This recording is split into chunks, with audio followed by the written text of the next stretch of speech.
We're also seeing a lot of other countries in support as well. Donald Trump saying your country is in big trouble. What would you say to those comments, Vasyl? Certainly, these are challenging times for us, dire times for us. And I'm at this moment, I'm thinking about Ukrainians who are currently in the trenches, watching all it unfold on television live. And I'm just thinking about those people out there, how they feel. I'm also thinking about Ukrainian children who will not be able to hug their fathers and mothers because they got killed by the Russians. So I'm thinking about how Ukrainians are now trying to sleep as we speak here live in Australia about everything which is happening. Certainly, the message that President Zelenskyy brought to Washington was very simple. We are very grateful to America, to American President, Congress, for all the support that's been provided. Wouldn't be able to survive this war, in this war without American commitment. And Ukrainians want peace more than any other nation in the world. And we want, the most importantly, we want to have a sustainable peace, a peace that will last. And we want justice, and that's what we want. This is our war for freedom. This is our war for independence. I love America.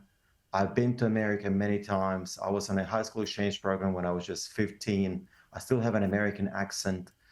I spent many, many times visiting the country, working as an intern at the US Embassy in Kiev when I was just 18, and visited America many times afterwards. And for me, America is a beacon of democracy. For me, America is a country which is out there defending human rights, the country which has foreign policy based on values, a country which cares about international law and the UN Charter. This is what America is to me.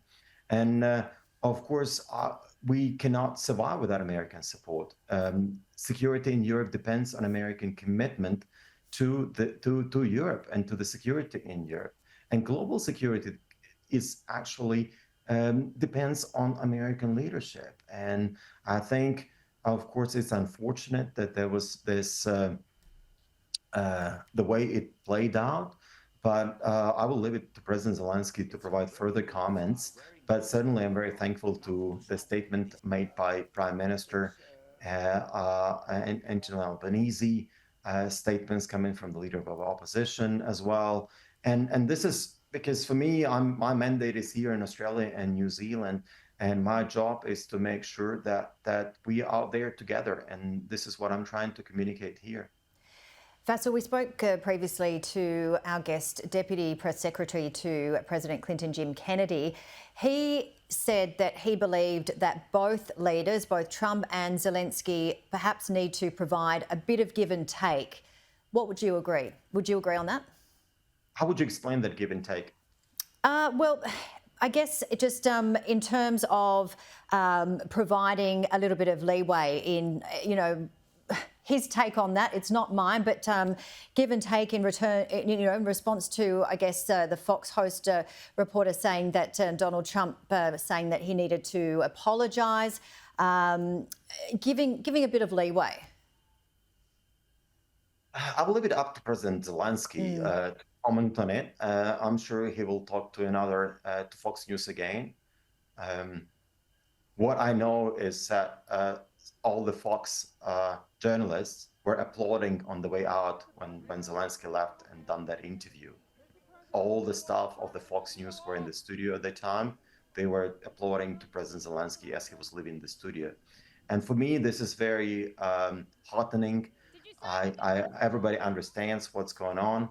Everybody understands the commitment, and also seeing the strong response from the European Union, specifically the statement from the President of the European Council, President of the European Commission, all standing together, as well as all the statements coming from London, Paris, and Berlin and other capitals at the moment. And seeing that support here in Australia and New Zealand, also New Zealand issued a statement. We're in this fight together, and American commitment to security in the Indo-Pacific, American commitment to security in Europe is essential. It's crucial. There is no substitute for that. And we all are in the same boat. we all stick together. We must stick together. This is the only way forward. This is how we can make sure that aggression is not rewarded. We need to make sure that aggression is punished. That we need to make sure that UN Charter is respected, that war crimes are accounted for.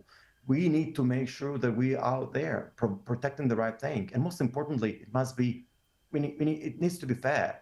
We need justice.